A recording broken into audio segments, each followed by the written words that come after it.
Merci de nous avoir rejoints pour ce nouvel épisode du Quesaco. On continue notre découverte du vocabulaire religieux en compagnie du père Bernard Clasen. Bonjour. Bonjour. Alors aujourd'hui, on va décrypter la locution « dépôt de la foi ». Je vous rassure tout de suite, c'est pas du tout le petit résidu de vin de messe, là, vous savez, au fond du calice. Non, on n'aurait pas osé. D'ailleurs, on va regarder notre micro-trottoir pour voir si les gens dans la rue ont su définir notre thématique du jour. Dépôt de la foi. La foi, je vois bien, mais le dépôt. Déposer la foi, ça se dépose pas, on l'a ou on l'a pas. Je veux dire, ça peut s'acquérir par l'éducation, par la famille, tout ça, mais pourquoi un dépôt ? Écoutez, vraiment, je ne sais pas ce qui pourrait faire déposer la foi. La foi, c'est quelque chose qu'on ressent, qui ne s'apprend pas. Donc, dépôt de la foi, je ne sais pas.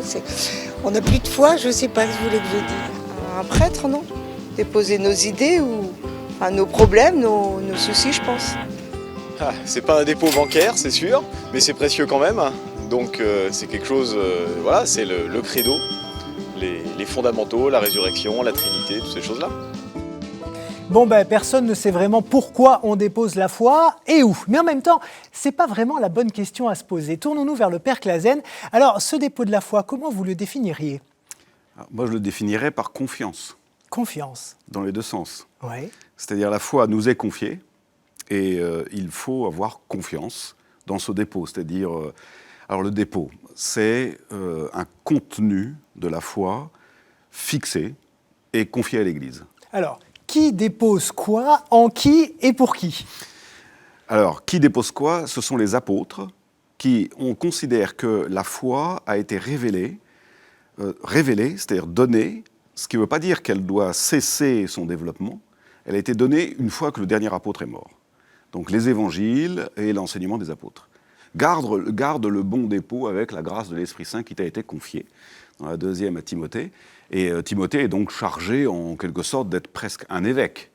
Et donc d'exercer non pas ce contrôle, mais cette garde au sens de ménager les choses, les entretenir, les développer, les déplier. C'est ça le dépôt de la foi. C'est surtout pas quelque chose qu'il faudrait mettre dans une boîte et ne plus y toucher. Bon, et ce dépôt, quand même, il a pas dû être très facile, puisque les chrétiens eux-mêmes se sont affrontés, je dirais, au fil des siècles, pour savoir ce qui a été déposé, et puis surtout le sens de ce qui a été déposé. Surtout ça, c'est-à-dire une fois que nous avons le dépôt de la foi, tout le monde est à peu près d'accord sur les termes à partir desquels nous allons débattre. Mais ce qui est très intéressant, c'est que l'intelligence s'en est saisie de ce dépôt. C'est-à-dire on ne s'est pas contenté de l'histoire, on a voulu comprendre. Et ça, c'est quand même tout à fait extraordinaire. Mais dès que l'intelligence se saisit de quelque chose, elle est en confrontation, en débat. Bon, c'est l'histoire de tous les premiers siècles de l'Église qui a donné lieu à nombreux conciles. Et encore aujourd'hui, le dépôt de la foi se déplie, se développe.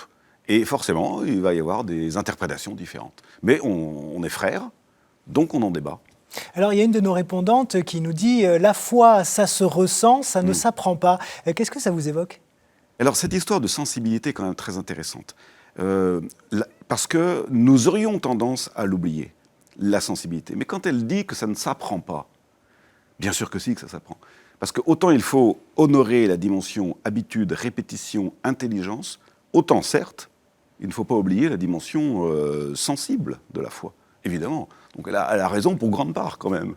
Et pour conclure, est-ce qu'on peut dire que chaque chrétien, finalement, est un peu dépositaire de la foi ? Absolument. Dans tous les sens du terme, là aussi. C'est-à-dire, on lui fait confiance.